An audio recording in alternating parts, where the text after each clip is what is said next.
ਲੋ ਜੀ ਤਿਆਰੀਆਂ ਨੇ ਐ ਟਿੱਕੇ ਕਬਾਬ ਤੇ ਫਿਸ਼ ਵੱਡੇ ਹੀ ਕੰਮ ਹੋਣਗੇ ਵੱਡੇ ਆਪਣਾ ਕੰਮ ਵਲੌਗ ਬਣਾਉਣਾ ਹੈ।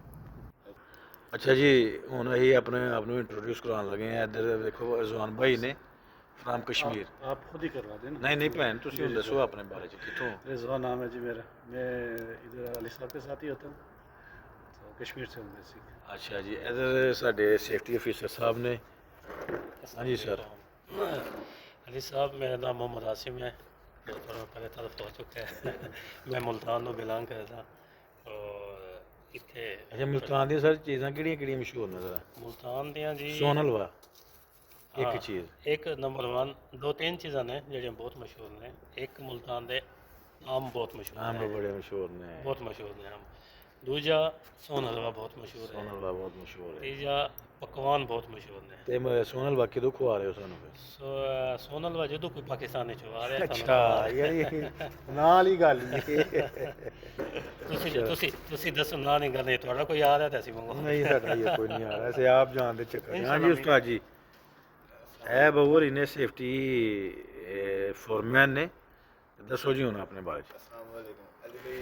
मैं जो है ना पाकिस्तान की तहसील नारोवाल ਸਾਈ ਪੰਜਾਬੀ ਚ। अच्छा अच्छा पंजाबी च सब पंजाबी मुझे नहीं आती, तो तुम ही बात करो। ਨਹੀਂ ਹੈ ਇਹ ਤੁਹਾਨੂੰ ਆਂਦੇ ਤੇ ਆਇਆ ਨਾ। अच्छा मेरा तल्लक जो है ना पाकिस्तान के ज़िला नारोवाल की तहसील जफरवाल से है। ਆਏ ਉਹਦੇ बिल्कुल कश्मीर बॉर्डर पे है। ਓਏ ਹੋਏ ਹੋਏ। पाकिस्तान और इंडिया का बॉर्डर ਜੰਮੂ ਤੁਹਾਡੇ ਨਜ਼ਦੀਕ ਹੈ। जी बिल्कुल। ਵੱਡਾ ਪਿੰਡ ਦਾ ਪਤਾ ਹੈ? गुरदासपुर, बड़ा पिंड। बड़ा भाई। ਹਾਂ ਵੱਡਾ ਭਾਈ ਹਾਂ। वो बिल्कुल साढ़े करीब है। ਆਏ ਹਾਏ ਹਾਏ। ਤੇ ਸਾਡੀਆਂ ਫੇਮਸ ਚੀਜ਼ਾਂ ਮੂਦੇ ਦੇ ਪਕੌੜੇ, ਅੱਛਾ ਉਹਦੇ ਬਾਅਦ ਬਾਰਡਰ। ਇਹੀ ਦੋ ਅੱਛਾ। ਚੀਜ਼ਾਂ ਮਸ਼ਹੂਰ ਬਾਕੀ ਕੋਈ ਨਹੀਂ। ਬਾਕੀ ਤੇ ਕੋਈ ਸਿਆਲਕੋਟ ਦੀ ਤਾਂ ਹੈ ਹੀ ਕੋਈ ਨਹੀਂ ਨਾ ਅਸੀਂ ਆਪਣੀ ਦੱਸਣੀ ਹੀ ਨਹੀਂ। ਬਾਕੀ ਗੱਲਾਂ ਬਾਅਦ ਚ ਹੋਣਗੀਆਂ ਟਿੱਕੇ ਲੱਗ ਲੈਣ ਦੋ। ਸਾਨੂੰ ਦੇਣਾ ਸੀ ਤੁਹਾਡੇ। ਓਹੋ ਹੋ ਮੈਂ ਰਹਿ ਗਿਆ। ਜੀ ਘੁਮਾਓ ਫਿਰ।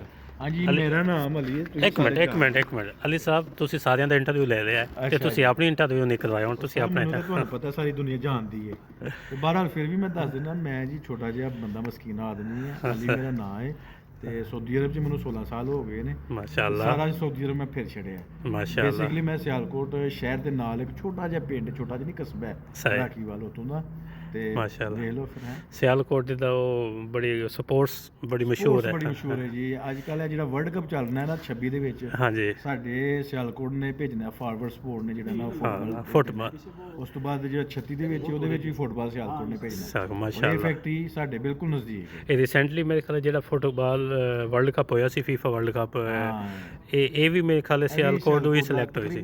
ਫੁੱਟਬਾਲ ਹਮੇਸ਼ਾ ਸਿਆਲਕੋਟ ਦਾ ਹੁੰਦਾ। ਚਲੋ ਜੀ ਇੱਕ ਤਾਂ ਪਹਿਲੇ ਇੱਕ ਸਾਡੀ ਸਿਆਲਕੋਟ ਦੀ ਫੈਕਟਰੀ ਸੀ ਸਾਗਾ, ਅੱਛਾ ਅੱਛਾ ਜਿਹਦੀਆਂ ਬ੍ਰਾਂਚਾਂ ਤਕਰੀਬਨ ਬੜੀ ਬੜੀ ਦੂਰ ਤੱਕ ਗੁਜਰਾਤ, ਸਹੀ ਗੁਜਰਾਂਵਾਲਾ, ਸਹੀ। ਨਾਰੋਵਾਲ ਬੜੀ ਬੜੀ ਦੂਰ ਤੱਕ ਬੱਸਾਂ ਜਾਂਦੀਆਂ ਹਨ। ਸੁਬਾਹ ਮਾਸ਼ਾਅੱਲਾ। ਸ਼ਾਮੀ ਵਾਪਸ ਨੂੰ ਛੱਡ ਕੇ ਆਉਂਦੀਆਂ। ਮਾਸ਼ਾਅੱਲਾ ਬੜਾ ਵੱਡਾ ਇੱਕ ਸੈਟਅਪ ਸੀ। ਇੱਕ ਤੁਹਾਡੇ ਸ਼ਹਿਰ ਇਸ ਸਿਆਲਕੋਟ ਵਾਸਤੇ ਬੜੀ ਇਜ਼ਾਜ਼ ਦੀ ਗੱਲ ਹੈ। ਦੂਜਾ ਸਾਡੇ ਪਾਕਿਸਤਾਨ ਵਾਸਤੇ ਬੜੀ ਮੁਲਕ ਤੇ ਪਾਕਿਸਤਾਨ ਵਾਸਤੇ ਦੂਸਰੀ ਇਜ਼ਾਜ਼ ਦੀ ਚੀਜ਼ ਗੱਲ। ਭਾਵੇਂ ਨਾ ਦੁਨੀਆ ਦੇ ਵਿੱਚ ਵਾਹਦ ਸਿਟੀ ਹੈ ਸਿਆਲਕੋਟ, ਜੀ। ਜਿਹਨੇ ਆਪਣੀ 에ਅਰਲਾਈਨ ਬਣਾਈ ਹੈ, ਆਪਣਾ 에ਅਰਪੋਰਟ ਬਣਾਇਆ ਆਪਣੇ ਪੈਸਿਆਂ ਨਾਲ। ਹਾਂ ਮਾਸ਼ਾਅੱਲਾ। ਮੁਲਕ ਕੋ ਕੁਛ ਨਹੀਂ ਲਿਆ ਸਾ। ਹਾਂ ਜ਼ਬਰਦਸਤ। ਅਸੀਂ ਮੁਲਕ ਨੂੰ ਸਭ ਤੋਂ ਜ਼ਿਆਦਾ ਕਰਾਚੀ ਤੋਂ ਬਾਅਦ ਹਾਂ ਜੀ ਦੂਸਰੇ ਜਾਂ ਤੀਸਰੇ ਨੰਬਰ ਤੇ ਟੈਕਸ ਦੇਣ ਵਾਲਾ ਸਿਆਲਕੋਟ। ਸਿਆਲਕੋਟ ਹੈ ਅਸਲਾਮ ਬਿਲਕੁਲ। ਅਲੈਕਮ ਹੋ ਗਿਆ।